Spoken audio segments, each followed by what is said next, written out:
الحمد لله رب العالمين والعاقبة للمتقين والصلاة والسلام على سيد الأنبياء والمرسلين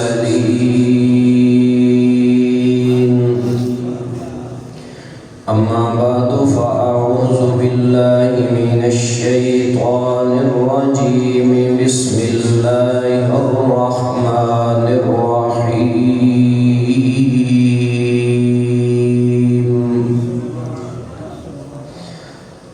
لو أنزلنا هذا القرآن على جبل لرأيته خاشعا متصدعا من خشية الله وتلك الأمثال نضربها للناس لعلهم يتفكرون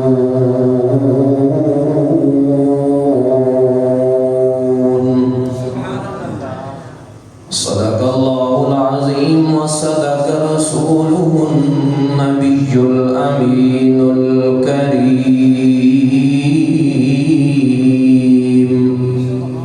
ونحن على ذلك لمن الشاهدين والشاكرين والحمد لله رب العالمين.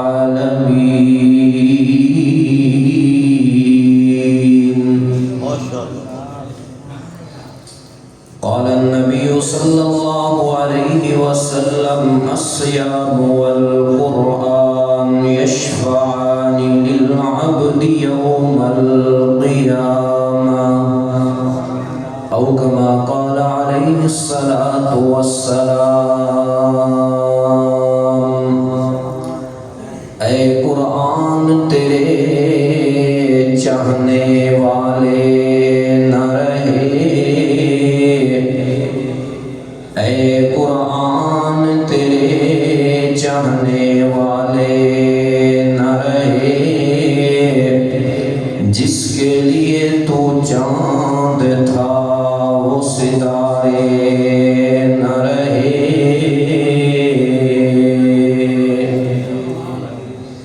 احباب ذی وقار سٹیج پر تشریف فرما علماء کرام، سامعین گرامی قدر، آپ کے اس علاقے کے مشہور دینی درسگاہ اور یہ اللہ کا گھر جو زیر تعمیر ہے، اس کے بانی و محتمم جناب محترم پیر رحمت اللہ نقشبندی دامت برکاتہم العالیہ، ان کی محبت بھری دعوت پر آج حاضری کا شرف حاصل ہو رہا ہے. دعا فرمائیں کہ اللہ رب العزت ہم سب کو دین متین کے احکام پہ عمل کی توفیق عطا فرمائے. سامعین گرامی قدر، اللہ تعالیٰ کا احسان ہے کہ اللہ تعالیٰ نے اس امت کو 3 چیزیں ایسی عطا فرمائی ہیں جو کسی اور امت کو نہیں ملی، اور پھر اس سے بھی بڑھ کر اللہ کا ہمارے اوپر یہ احسان ہے کہ وہ جو 3 چیزیں اللہ نے ہمیں عطا کی ہیں وہ بن مانگے عطا کی ہیں، ہم نے مانگی بھی نہیں ہیں. توجہ کیجئے گا، سب سے پہلی چیز جو اللہ نے اس امت کو دی ہے وہ ہے حضور صلی اللہ علیہ وسلم کا وجود اقدس. اس طرح کا عظمت والا، رفعت والا، بلندی والا، شان والا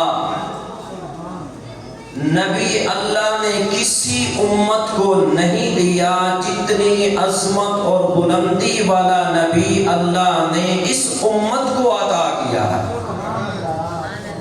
اور پھر نبی بھی نہیں بلکہ امام الانبیاء، رحمت دو عالم، حبیب کبریا، احمد مجتبی، جناب محمد بعد سب مل کر کہہ دو صلی اللہ علیہ وآلہ وسلم، کہ جن کی آمد کا تذکرہ نبی کرتے کرتے اس دنیا سے رخصت ہو گئے، لیکن اللہ کا احسان عظیم ہے کہ اللہ نے ہمیں اس نبی کی امت میں پیدا کیا ہے۔ تو پہلی چیز، نبی سارے عظمت والے، سارے شان والے، لیکن اللہ نے جو نبی اس امت کو دیا ہے وہ نبی کسی اور امت کو نہیں ملا۔ دوسری چیز کہ اللہ رب العزت نے اس امت کو جو رمضان دیا ہے اس جیسا رمضان بھی کسی امت کو نہیں ملا۔ مختلف امتوں کے لیے روزے تھے، حضرت آدم علیہ السلام کی امت 3 روزے رکھتی تھی، حضرت نوح علیہ السلام کی قوم بڑی سرکش تھی، پورا سال روزے۔ حضرت داؤد علیہ السلام کو دیکھیں 2 دن روزہ 1 دن افطاری، اور شروع اسلام میں 24 گھنٹے کا روزہ۔ لیکن اللہ نے اس امت پہ احسان کیا کہ 1 مہینہ رمضان المبارک کا دیا، اور اتنی عظمت اور شان والا دیا کہ حضور نے فرمایا کہ جو اس 1 مہینے کے اندر محنت کر لیتا ہے، نیکی کر لیتا ہے، فرمایا کہ 11 مہینے کے گناہ اللہ تعالیٰ اس مہینے کی برکت کی وجہ سے ختم فرما دیتے ہیں۔ دوسری چیز، پہلا حضور کا وجود اس امت پہ احسان، اور اس امت کو ملا اس جیسا نبی کسی امت کو نہیں ملا۔ اور دوسرے نمبر پر اللہ نے اس امت کو رمضان دیا ہے، ایسا رمضان بھی کسی امت کو۔ تھوڑی دیر میرے ساتھ بھی بول رہے ہیں، ابھی مفتی صاحب آئیں گے تو پھر تو آپ بولیں گے، اس سے پہلے آپ تیار ہو جاؤ، کہہ دو سبحان اللہ۔ دوسری چیز اس امت کو کیا ملی ہے؟ رمضان۔ اور تیسری چیز جو اللہ نے اس امت کو دی ہے کسی اور امت کو نہیں دی، وہ اللہ کا قرآن ہے۔ اب سنیے گا، علماء موجود ہیں، یہ 3 چیزیں حضور صلی اللہ علیہ وسلم کا وجود اقدس، رمضان اور سیام، ان تینوں نے اس امت کی سفارش کرنی ہے۔ ہمارا ایمان ہے قیامت کے روز، اور ان تینوں چیزوں نے امت کے خلاف بھی گواہی دینی ہے، یہ بھی حضور کا فرمان ہے۔ حضور صلی اللہ علیہ وسلم سفارش کریں گے، آخری نبی ہیں، ساری امتیں حضور کے دروازے پہ، نبی بھی حضور کے دروازے پہ۔ وَيَقُولُ آدَمُ صَفِيُّ اللَّهِ نَفْسِي نَفْسِي وَيَقُولُ نُوحُ نَجِيُّ اللَّهِ نَفْسِي نَفْسِي وَيَقُولُ إِبْرَاهِيمُ خَلِيلُ اللَّهِ نَفْسِي نَفْسِي وَيَقُولُ إِسْمَاعِيلُ ذَبِيحُ اللَّهِ نَفْسِي نَفْسِي وَيَقُولُ مُوسَى كَلِيمُ اللَّهِ نَفْسِي نَفْسِي وَيَقُولُ عِيسَى رسول اللہ، وہ بھی کیا کریں گے؟ نفسی نفسی۔ اکیلے آواز گونجے گی، جہاں کسی کا کوئی نہیں ہوگا، اکیلے محمد رسول اللہ نفسی نفسی نہیں کہیں گے، بلکہ کہیں گے امتی امتی امتی۔ اللہ میری امت کا کیا بنے گا؟ میرا رب کہے گا میرے محبوب، میں نے آپ کی کسی بات کو نہیں ٹھکرایا، میں نے کبھی آپ کو اکیلے نہیں چھوڑا، تو مانگ، تیرے جیسا مانگنے والا کوئی نہیں ہے، میرے جیسا رب عطا کرنے والا بھی کوئی نہیں۔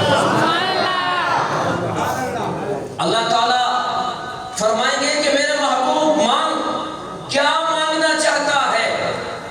اپنی اولاد کے لیے نہیں مانگیں گے، اللہ کے پیارے نبی سر سجدے میں رکھیں گے، مشہور حدیثیں سنتے رہتے ہیں، اتنا روئیں گے اتنا روئیں گے کہ آنسو مبارک زمین پہ اتنا گریں گے کہ سجدے والی جگہ بھی تر ہو جائے گی۔ اور الصیام والقرآن یشفعان للعبد یوم القیامہ، فرمایا کہ قرآن اور رمضان یہ بھی بندے کی سفارش کرے گا۔ توجہ کیجئے گا، تینوں چیزیں سفارش کریں گی اس وقت کہ جب ان کا حق ادا کیا ہوگا۔ اگر حق ادا نہیں کیا ہوگا، رسم و رواج کے اندر اگر ہم پڑ گئے، یہی امت جب حضور کے سامنے آئے گی اور جب اس امت کو پکڑا جا رہا ہوگا تو میرے نبی بھی حدیث کے اندر الفاظ آتے ہیں، سحقن سحقن کے الفاظ آتے ہیں کہ انہوں نے میرے دین کو چھوڑ دیا تھا، اپنی من مرضی کر لی تھی، لے جائے، میں ان کی سفارش نہیں کرتا۔ حضور نے بھی اگر منہ پھیر لیا، اور قرآن کے بارے میں حضور نے فرمایا یہ تمہارے لیے حجت ہے او علیکا، یا تمہارے خلاف ہے اگر قرآن پہ بھی عمل نہ کیا۔ وقال الرسول یا رب ان قوم اتخذوا ھذا القرآن مہجورا، میرے محبوب پیغمبر فرمائیں گے اے میرے رب یہ میری قوم ہے، قرآن کو چھوڑ دیا ہے، قرآن کو بھلا دیا تھا۔ قرآن کہتا تھا کہ مجھے پڑھے، ہم نہیں پڑھتے تھے، پوری رات موبائل کے اندر تو گزر جاتی تھی، پوری رات دوستوں کے ساتھ گپ شپ لگانے میں تو گزر جاتی تھی، لیکن قرآن کو کوئی پڑھنے کے لیے تیار نہیں ہوتا تھا۔ حضور فرمائیں گے، اللہ کے پیارے نبی فرمائیں گے اس قوم نے قرآن کو چھوڑ دیا تھا۔ مفسرین نے لکھا ہے چھوڑنے کا مطلب تلاوت چھوڑنا بھی ہے، چھوڑنے کا مطلب اس پہ عمل نہ کرنا بھی ہے۔ قرآن کہتا ہے جھوٹ نہ بولیں، ہم جھوٹ بولتے ہیں۔ قرآن کہتا ہے کہ آپ رشوت نہ لیں، ہم رشوت لیتے ہیں۔ قرآن کہتا ہے غلط سفارش نہ کریں، ہم غلط سفارش کرتے ہیں۔ قرآن کہتا ہے کہ تم سودی کاروبار نہ کرو، ہمارا کاروبار سودی کاروبار ہوتا ہے۔ قرآن کہتا ہے کسی پہ غلط تہمت مت لگائیں، ہم غلط تہمت لگا دیتے ہیں۔ قرآن کہتا ہے کہ اللہ سے ڈریں، کر کے نے کیا اختیار کیا ہے، ہم قرآن کی بات نہیں مانتے، چھوڑ دیتے ہیں۔ جب ہم چھوڑ دیں گے تو میرے رب کا بھی اعلان ہوگا، جب وہ پیغمبر کہے گا اے اللہ وقال الرسول یا ربی ان قوم اتخذوا ھذا القرآن مہجورا، اس امت نے اس قرآن کو چھوڑ دیا تھا، آج میں محمد بھی ان کو چھوڑتا ہوں، قرآن بھی چھوڑ دے گا، روزہ بھی چھوڑ دے گا، مجھے بتائیں پھر کس کے دروازے پہ جائے گا، کون ہماری سفارش کرے گا؟ ایک چیز ہم سے جدا ہو گئی ہے، اللہ رب العزت زندگی میں پھر ہمیں رمضان المبارک کی برکتیں عطا فرمائے۔ اور کبھی سوچا ہے کہ جس نبی نے پتھر کھا کر بھی کافروں کے حق میں بد دعا نہیں کی، دندان مبارک شہید کرا کے بھی میرے محبوب پیغمبر نے بد دعا نہیں دی، اس محبوب پیغمبر نے بد دعا دی ہے تو اس کے لیے دی ہے۔ اللہ کے نبی نے فرمایا جو رمضان المبارک کا مہینہ پائے اور اپنی بخشش نہ کرا سکے وہ ہلاک ہو۔ اس بدبخت کے لیے جس نے رمضان کا مہینہ پایا اپنے گناہوں کی بخشش نہیں کرائی، میرے نبی نے اس کے لیے بد دعا فرمائی ہے۔ بد دعا کرنے والے کون ہیں؟ لے آنے والا جبریل امین ہے، بھیجنے والے خود رب رحمان ہیں، آمین کہنے والے محمد رسول اللہ صلی اللہ علیہ وسلم ہیں۔ آج ہمارے کوئی استاد، آج ہمارے کوئی پیر، آج ہمارے کوئی مرشد اگر بد دعا دیں تو ماں چیختی ہے کہ میرے بیٹے کے حق میں بد دعا نہ کریں، تم اللہ والے ہو، اللہ تمہاری دعا کو قبول کر لے گا۔ مجھے بتائیں کتنا وہ بدبخت انسان ہوگا کہ جس کے حق میں حضور آمین کہہ رہے ہیں کہ تباہ ہو جائے وہ شخص جو رمضان المبارک کا مہینہ پائے اور اپنے گناہوں کی بخشش نہ کرا سکے۔ ذرا اپنے گریبان میں جھانک کے دیکھیں کہ ہم میں سے کس کس نے رمضان المبارک کو پایا ہے اور اپنے گناہوں کی بخشش کرائی۔ ایک چیز گزر گئی، رمضان چلا گیا، دو چیزیں آج بھی موجود ہیں، حضور صلی اللہ علیہ وسلم کی سیرت سنت بھی موجود ہے، اور تیسری چیز اللہ کا قرآن بھی ہمارے پاس موجود ہے۔ آج کی کانفرنس کا یہ عنوان لکھا ہوا ہے عظمت قرآن، اس قرآن کی عظمت کے کیا کہنے، ایک ایت پڑھو تو اللہ رب العزت اس پہ اوپر کتنی نیکیاں عطا فرماتے ہیں۔ اللہ کے نبی نے فرمایا کہ جو آیت الکرسی کی گھر کے اندر تلاوت کرتا ہے، فرمایا کہ اس گھر سے شیطان بھاگ جاتا ہے۔ پیروں کے دروازے پہ جاتے ہو، وظیفے پوچھتے ہو، تعویذ لیتے ہو، گھر کے اندر الماری کھولیں، سب سے بڑا تعویذ قرآن تمہارے اور میرے گھر کے اندر موجود ہے۔ اللہ کے نبی نے فرمایا شیطان بھاگ جاتا ہے، اور میاں بیوی کی لڑائی شیطان کراتا ہے، والدین کی گستاخی شیطان کراتا ہے۔ آپ مجھے بتائیں شیطان ہی بھاگ جائے تو لڑائیاں بھی ختم، بغض بھی ختم۔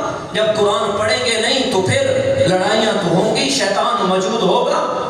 حضرت ابو ہریرہ رضی اللہ تعالیٰ عنہ فرماتے ہیں مال غنیمت آیا اور حضور نے میری طرف توجہ کیجئے، مجھے پہرے دار بنا دیا، چوکیدار بنایا۔ ابو ہریرہ تو نے کیا کرنا ہے؟ چوکیداری کرنی ہے۔ حضرت ابو ہریرہ فرماتے ہیں تھوڑی دیر گزری تو ایک شخص آیا، وہاں سے لب بھرنے لگا تو میں نے اس کا ہاتھ پکڑ لیا، وہ کہتا ہے مجھے چھوڑ دیں، محنت کی، چھوڑ دیا، دوسرے دن آ گیا، پھر چھوڑ دیا، تیسرے دن حضرت ابو ہریرہ فرماتے ہیں میں نے مضبوطی کے ساتھ ہاتھ پکڑ لیا، انہیں کہا کہ مجھے چھوڑ دیں، میں آپ کو ایک وظیفہ بتاتا ہوں جو دنیا آخرت میں آپ کے لیے کام آئے گا۔ کون سا وظیفہ؟